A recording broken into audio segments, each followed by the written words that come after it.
War is not fought on some distant battlefield. It happens right outside people's homes. A teacher in Ukraine is watching her country's conflict unfold before her eyes. Only on News 8 Now, reporter Jordan Fremstad explains she has many questions and few answers.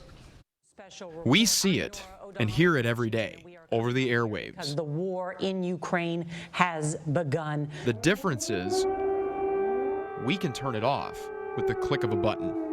I would never wish anybody to feel something like that. Ruslana Barachuk lives this reality of war. You feel surreal. It's like a film about the Second World War.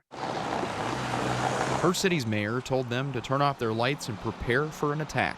She gave this interview in the dark for her safety.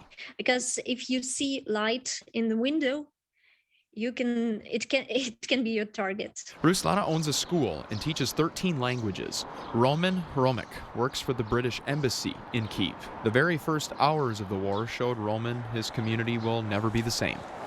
There was shelling by artillery from Belarusian territory of a military camp about 300 meters away from my house. Roman's family is okay. I was able to evacuate my family. The same can be said for Ruslana's family, who is staying with her under one roof.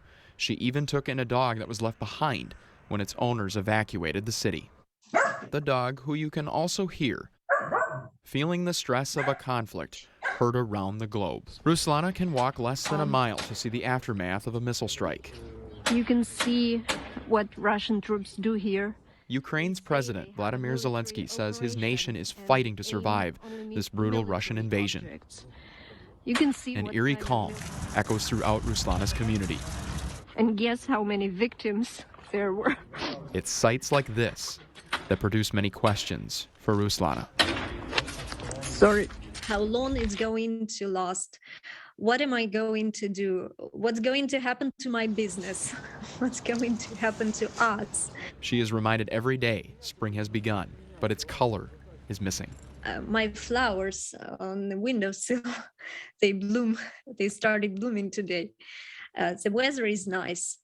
And at the same time, you cannot enjoy it. Color faded away by an invasion with a human price tag.